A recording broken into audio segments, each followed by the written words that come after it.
What if everything you've been told about cancer and food was incomplete? What if, hidden in plain sight, there are everyday foods that don't just support your health, but actively create an internal environment where cancer struggles to survive? Because here's the truth most people never hear clearly. Cancer doesn't appear overnight. It develops silently over years, even decades, fed by chronic inflammation, poor metabolic health, and a weakened immune system.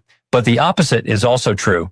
Your body is not defenseless. In fact, according to leading physician and researcher Dr. William Li, your body has powerful built-in defense systems like angiogenesis control, DNA repair, and immune surveillance that are constantly working to prevent cancer from growing in the first place. And certain foods can activate those systems, not in a magical way, not overnight, but consistently, measurably, and scientifically. So in this video, we're going to walk through 12 foods that research suggests can help your body create an anti-cancer environment, and more importantly, why they work, because understanding the why changes everything. Let's start with something simple, green tea. Green tea contains a powerful compound called EGCG, epigallocatechin galate, which has been widely studied for its role in slowing tumor growth and reducing inflammation. Researchers at institutions like Harvard Medical School have found that EGCG can interfere with cancer cell signaling pathways, essentially disrupting their ability to multiply.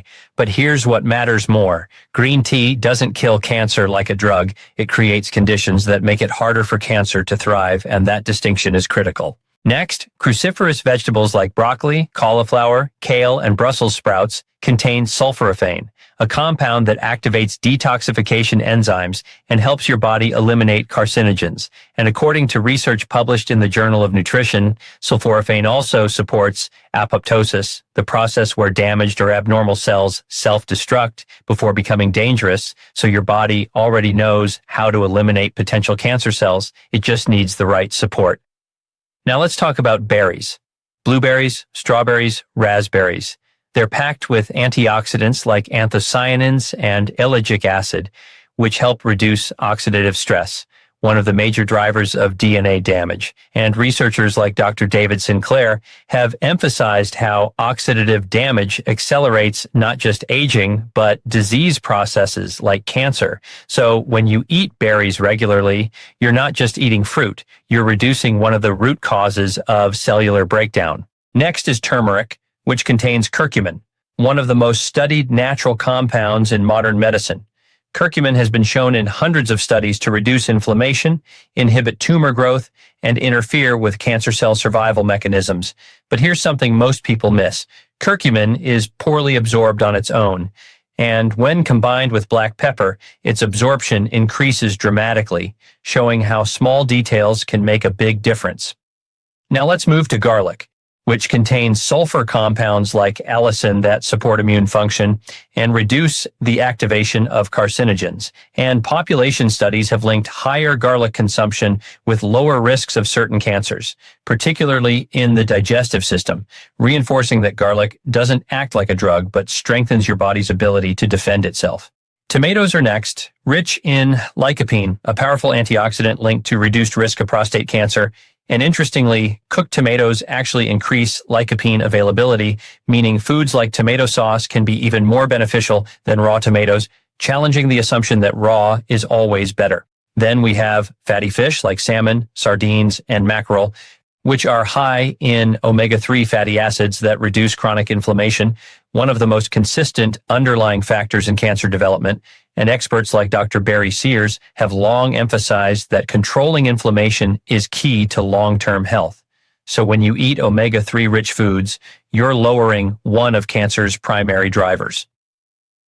Mushrooms such as shiitake and maitake contain beta-glucans, compounds that enhance immune system activity by activating natural killer cells responsible for identifying and destroying abnormal cells, effectively strengthening your internal surveillance system. Nuts, especially walnuts, contain polyphenols and healthy fats that support cellular health and reduce inflammation, with some studies suggesting they may even slow the growth of certain tumors, not as a cure, but as part of a supportive environment. Leafy greens like spinach, arugula, and Swiss chard are rich in folate, which plays a critical role in DNA repair.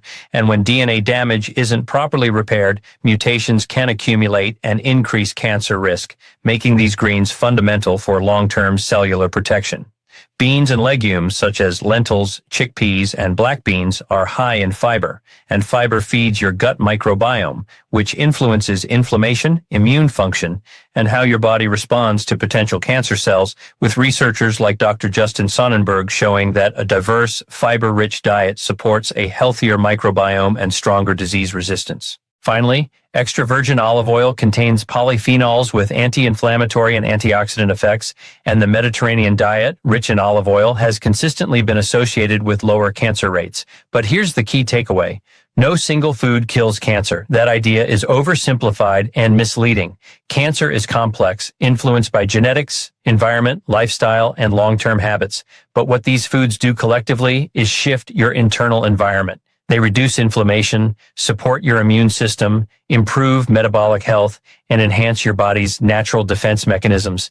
And over time, those changes matter because cancer doesn't just need to start. It needs the right environment to grow. And when you consistently create the opposite environment, you make that process much harder.